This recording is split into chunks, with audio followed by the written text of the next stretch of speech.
Hey there, church family. I hope you're doing well and have had a good week. If you haven't been in worship in these last several weeks, you have been missing out. Our choir has been knocking it out of the park. Last Sunday, we sang What a Beautiful Name. And I hope you were there to hear it in person. If not, check out the video in this week's Central Connection. Now, the video is pretty good, but it pales in comparison to seeing it live. We've got the choir back again this Sunday to help lead us in worship.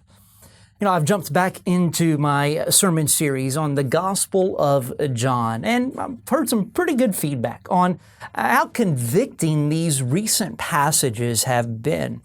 Last Sunday, we focused on John chapter 13, verses 36 through 38, where Jesus foretold that Peter would deny him. Now, not to recap the whole sermon, but I mentioned in the message that it is more important how we finish than how we begin. You see, both Peter and Judas betrayed Jesus, but Peter repented of his sin, and God used him in a powerful way. Sadly, Judas did not. So what are some tangible ways that we can remain faithful to God? Well, I shared 6 actions that will help you to build habits of Christian living. Now, they're not original to me. They came from Pastor Scott Sauls at Christ Presbyterian Church in Nashville.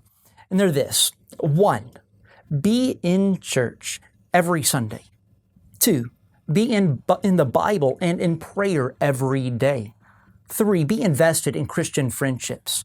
4, be invested in non-Christian friendships. 5, serve and give to your church. 6, be kind, generous, and other-oriented at home, work, play, and toward neighbors in need. I'm excited for this Sunday's message. We're in John chapter 14, verses 1 through 11, and I love how John begins this chapter with Jesus saying, "Let not your hearts be troubled." So many of us have troubled hearts right now. But you're going to have to wait until Sunday to find out what the solution is. Hey, who are you inviting to church? After this Sunday service, we're going to have our monthly business meeting, so make plans to stay for that as well. Well, would you please continue to pray for the Cooks? Lou is recovering well from his heart surgery, and Linda, though, goes this coming week to meet with the surgeon about her rotator cuff. Also, continue to pray for Bonnie Clark with issues with her back and pray for relief from that.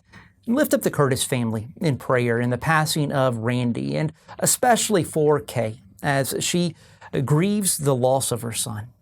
Now, there's many others that need prayer, and if you have a prayer request, please make sure to reach out to us so that we can get our prayer warriors praying for you. Well, I hope you have a great weekend, and I look forward to seeing you on Sunday. God bless.